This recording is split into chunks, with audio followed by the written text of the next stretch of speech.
Welcome back to Reading Bear. Today, we will take a look at some new malicious compliance stories. And if you enjoyed my content, please don't forget to subscribe to my channel and post some bear emojis in the comments. Let's go! First one is titled, No Dogs on the Street. Before I start, a bit of context. In the town I live in, all the bars place chairs and tables out on the main high street that they box off with barriers. They do not own the space and it's technically against the law, but the local police allow it to happen. Cast, GC, glass collector M, me. It's a lovely summer's day, so I've decided to go for a walk with my dog. Nothing eventful happened. It was a good time. But due to the heat I decided I needed a pint, so I headed to the local bar, its name rhymed with Weatherspoons, for refreshment. I sit outside as the bar has a "no dogs inside" policy. Order off their app and sit and wait. Bartender brings my drink outside, strokes my dog. No issue. I was there for about 3 hours until a 18 female glass collector comes outside. GC, sir, this is a no dogs venue. M, I am aware, that's why I'm outside. GC, this is part of the venue. M, no, it's literally a chair on the pavement. GC, well, dogs are a hygiene issue. M, we're sat in the literal street. She then wanders off to get the manager, who informs me I cannot be served as long as my dog is in venue. Light bulb moment. There is a pet store about 3 doors away from the bar. I get up and go spend £10 on a dog bed, place it on the other side of the barrier, place dog in dog bed. I sit right next to the barrier and proceed to stay in the bar for the rest of the day while explaining to anyone that would ask about how my dog had been kicked out of more bars than me. Next one is titled, Answer the phone whenever it rings. No problem. I was previously employed in a small retail store, working 6 days a week. The worst day to work was Saturdays, minimum staff rostered on and would be running around to make sure things got done, so no surprise that this happened on a Saturday. I was helping out a customer when the store phone began to ring. Since I was with a customer, I could not leave them due to company policy. As I went out to the back room to collect an order from them with the phone still ringing, the store manager asks me to answer the phone. Sorry, I'm with a customer and I'll get to it when I'm done. Apparently that was the wrong answer, and I was in a HR meeting the following Monday when we had enough staff to allow people to be off the store floor. Apparently I was being rude and disobedient to my superior, even though I explained the situation and how I was only following the company guidelines of managing customers. They were not having any of it. A write-up was made and I had to sign it to agree with what was written.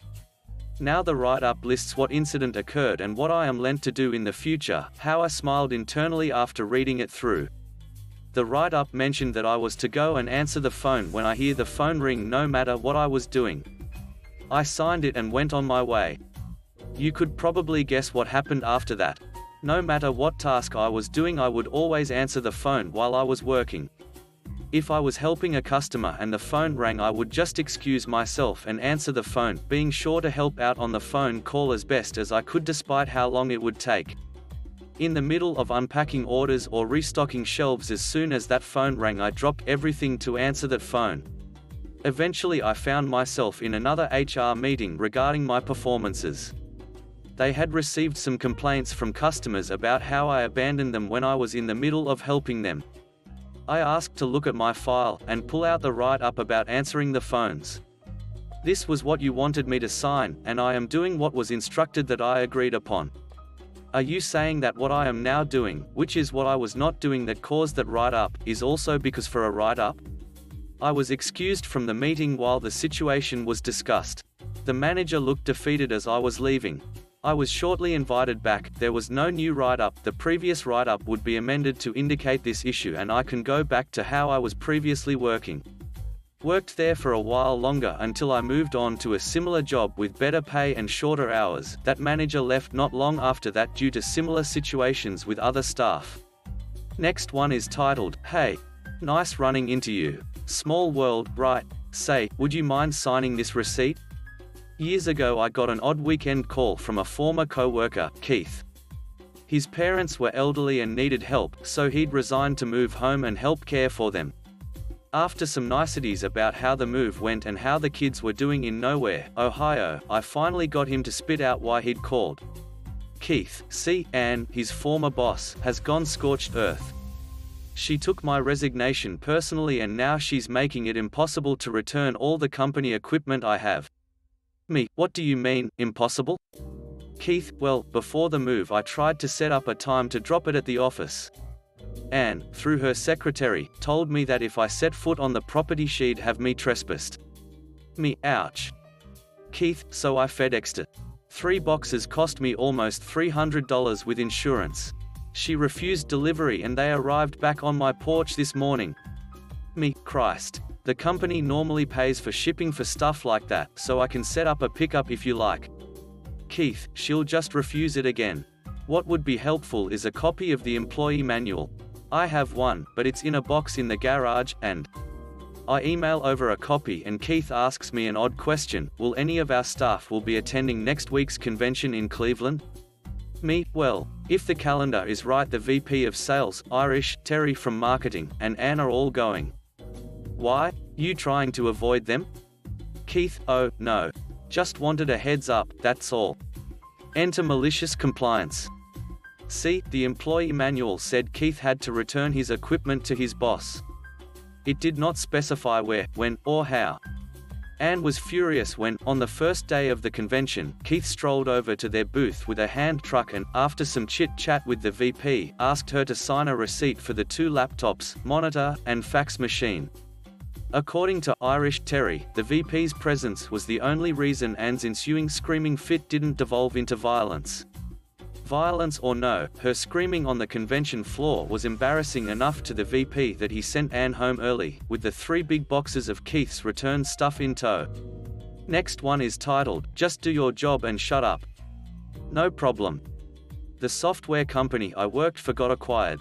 Some people were let go, some were added, and some teams and functions were restructured. Prior to acquisition, we had a multiple hats situation where you basically did whatever was in your capacity, teams played to each other's strengths, and one person would generally take a client from the first demo right through the configuration, implementing, and training phases of the software. Some of us had strengths in technical areas, others had a decade plus in the client's subject matter. Clients would give us some feedback or wish lists. We'd talk amongst the team about how the functionality could be added or changed, make a functional mock-up, and then bring that to the development team for polish and integration into the production code. It worked wonderfully. Like 100% positive feedback and nothing broken when it went to production. We had a good rapport with the dev guys and some of us were able to write queries or code portions that would save them from having to ask a billion subject matter questions. When we weren't dedicated to a task, we'd handle support calls.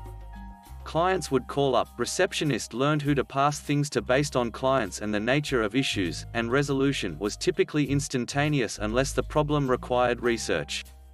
Clients loved that and had the understanding that if we couldn't resolve their problem right away, it was because we needed to look into it. After the acquisition, the parent company reorganized things into a much more rigid, you have one job type of scenario. The trouble was, with the people they let go, I was the singular remaining source of a lot of the capacities we provided. It left me working with the sales, product improvement, concept, product evangelism, implementation, development, data conversion, and support teams. Initially, I didn't mind. Wasn't any different than my previous role. Things started nicely enough with the company CEO genuinely asking, would you mind helping X team with Y project, and he'd pick up my travel bar tabs and toss me a day off here and there. It was a fair exchange and he treated it as though I was doing him a favor.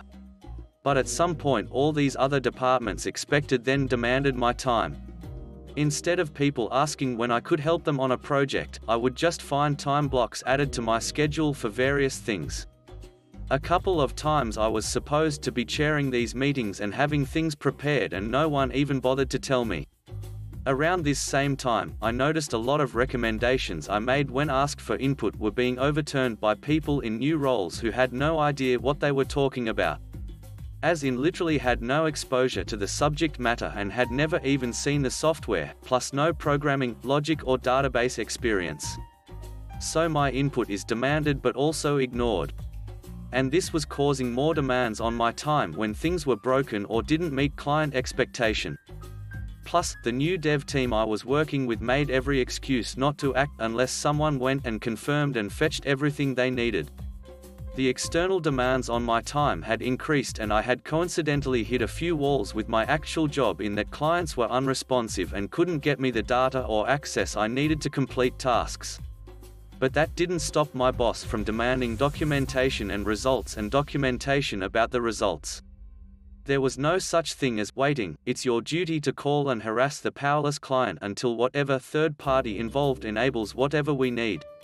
I was really unhappy in a job I had previously loved. Every day was worse than the last. And then I got my employee review. It was top-notch, and yet I got the same cost of living raise as everyone else. It particularly burned my butt that the sales guys were getting commission on sales that I ducking made, and I was just shafted. At the original company, effort above and beyond was well rewarded. I doubled my starting salary in a few years' time for hard work. Now, I was miserable, overdrawn, and got nothing for it. I was having daily arguments with my boss, who was completely indifferent to all my commitments and refused to understand that I couldn't compel third-party companies to do my timely bidding to get client data or access. Out of nowhere, I get a call from the head of the data conversions department. He says a few of his people have noticed some high-level solutions to dev or data problems in the team's chats come out of some random guy from implementations in no time. Then he was talking to a pre-existing client about converting a set of financial data from a legacy system I had converted some building, code, fire, planning, and police data from, and they asked if they could have me do it specifically because my conversion of their other data was flawless. And I granted them some change requests on the way through to make their lives easier. Simple changes to record type names for easier identification, clip leading spaces or extra zeros so they could put reports in Excel, stuff like that. He said the client wouldn't stop gushing about me, and he was floored to hear that I had done the whole thing myself, where his team typically breaks the responsibilities between 5 or more people. He offered me a position on the spot, and I told him I was interested and I'd think about it. He told me I could start doing some part-time stuff with him a few hours a week if I wanted it that way. Then he told me he saw the bullcrap I was dealing with and said he'd get the other departments off my ducking plate. I liked him right away. My current boss then interrupted our call, seeing me talking to that guy on our in-house phone app, and demanded to know what I was wasting my time on. Then she proceeded to berate me about open orders and my lack of documentation about their lack of progress. You got time to BS with him, but you can't call a client.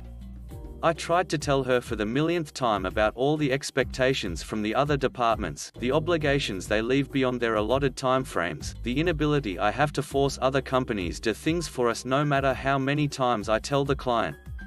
She told me, "I'm done with your excuses. Just do your job and shut up."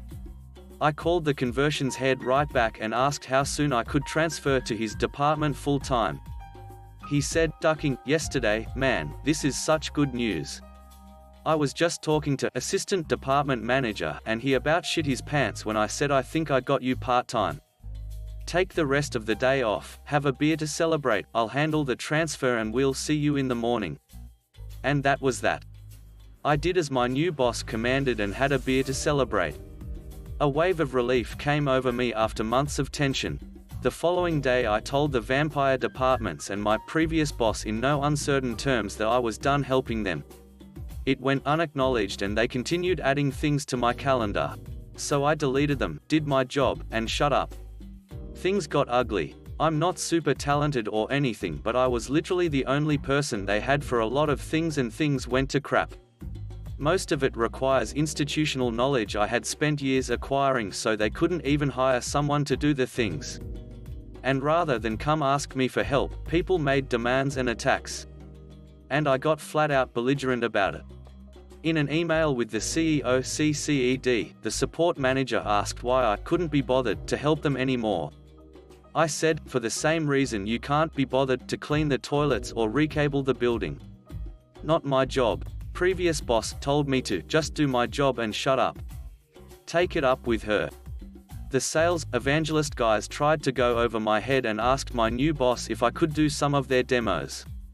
He said, sure, if you come over here and do some of his conversions. Numbers tanked for the departments I was previously involved with. Support in particular. They went from a 2-hour average resolution time to 8 days. Sales for my product line went down from 85% success to less than 25%. CEO reported that sales dropped over 60% from 85%, don't know the exact. Dev and product went from 100% customer satisfaction to 60%. Implementations have been completely unable to install certain components, which led to at least one contract cancellation and demand for a refund. And in true storybook fashion, my previous boss's boss, the one who gave me my previous employee review and who is a childhood friend of the CEO, told me privately that the CEO noticed all the departments unfocus my chi stopped working for suddenly saw their worst numbers in company history, weird, and asked, anything in particular that pushed the guy over the edge? Previous boss's boss explained that I was upset about the review, raise having nothing to do with merit or effort, the demand from other departments, unrealistic and impossible expectations, and the idiotic requirement for documentation. So, this year and going forward there are 2 criteria for yearly raises. Individual output and department output. No raises for people with negative performance numbers. Upon that announcement, some department heads up and quit and others changed positions internally. Meanwhile, I have written a few utilities for my team that have saved thousands of hours of manual work. Our numbers are soaring where they were previously up and down, and my new boss is driving the whole bus full of our laughing butts all the way to the bank. Next one is titled, Make Me Redo the Document to Use Standards? No problem. This happened about a decade ago while I was still in the consulting game. I worked for a small company that was part of a consortium that won a contract to roll out a massive new system for the country's National Health Department. The company leading the project is a global IT firm, let's call them ABC, who started out as hardware specialists, and only much later decided to venture into consulting. Thus they had little to no real depth of expertise in-house, and their modus operandi was to partner with smaller companies to win such bids and assimilate their IP while running those companies eventually into the ground. Found this out many years later from an ex-senior executive from ABC. They did this by putting their so-called experts in charge of the different project streams, when in actual fact they had no clue about the subject matter but were only there to elicit IP and break down the partner company employees. Having both an IT and economics background, I was assigned to the macroeconomic assessment stream of the project. My colleague from the same small company I worked for was a seasoned business analyst, so we got to work analyzing and documenting all the factors impacting the project's successful rollout and recommendations around them. Enter ABC's stream lead, let's call him Jeff. Jeff immediately decided that our near-complete analysis document made no sense and added no value, and he was going to lead us into whipping it into shape. Our protests that we had actually discussed it with the client already, who was happy, fell on deaf ears, and we were written up by the project manager for not being team players, conveniently also an ABC employee. Now for the malicious compliance. Knowing that Jeff had no idea whatsoever around the content of the document, we realized that all his demands were purely cosmetic changes and nothing more. So we gave in and happily began moving bits and pieces of the document at Jeff's whim, which seemed to change every few days. After a month and a half of this, we were invited to attend an update meeting with the client and representatives from all the other project streams. Jeff proudly announces that after all the effort he has put in leading us, the final document is now perfect. I immediately chime in and ask him if he is sure it's absolutely perfect. He firmly replies that yes, it is. At this point, dripping with sarcasm, I ask him if he realizes that the content of the final document was exactly the same as it was 6 weeks ago, and the only difference was that sections had been shifted around.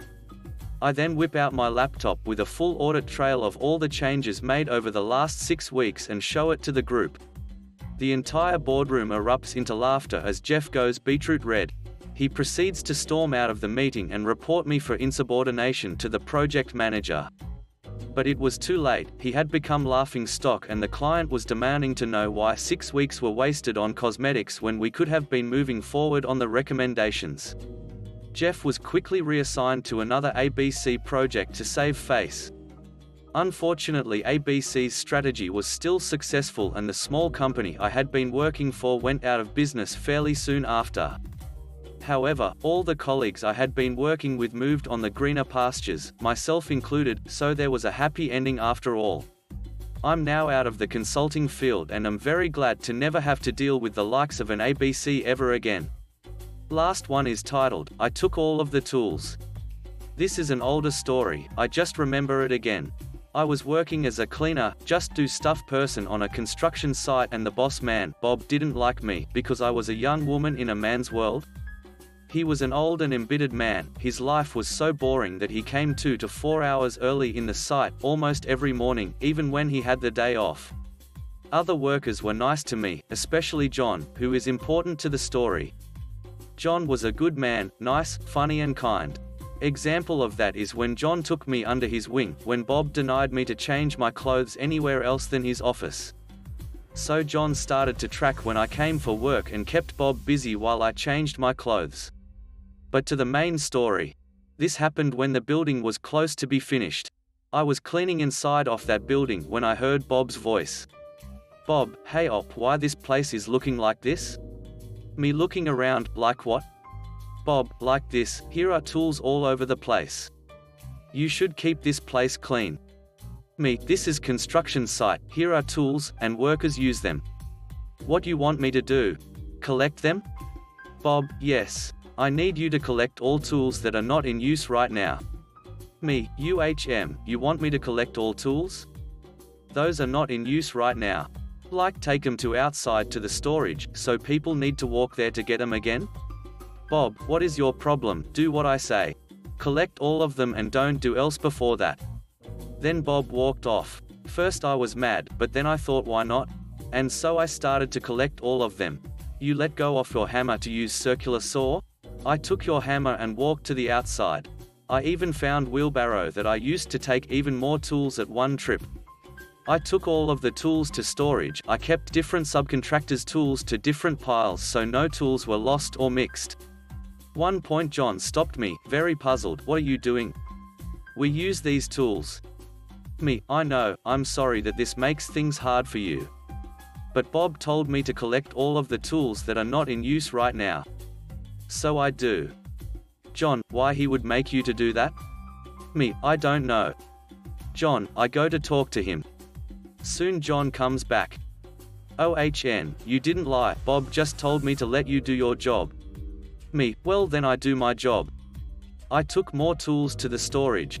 After of like an hour or two other workers started to put up signs like, I use this, or this is mine, and of course I didn't took those tools again. I had to explain my surprising enthusiasm to steal people's tools lots of times, but all of the workers were nice so they just took more cardboard or list board pits and made more signs. Soon Bob started to note the signs of the workers and he wanted answers. Bob, what are these signs? Me, workers put them up. Bob, yeah, but why? Before I have time to answer, John intervened. You told Op to collect all of the tools. She did it so good that we didn't keep up. So we put signs to mark tools that we used. Bob, why you didn't stop her? John, you told me not to. Me, and because of I have been running to gathering tools, I have not done anything else. Bob, why not? Me, because the tools are constantly coming back inside. And no one uses them. I got yelled, but it was worth it. Thanks for listening.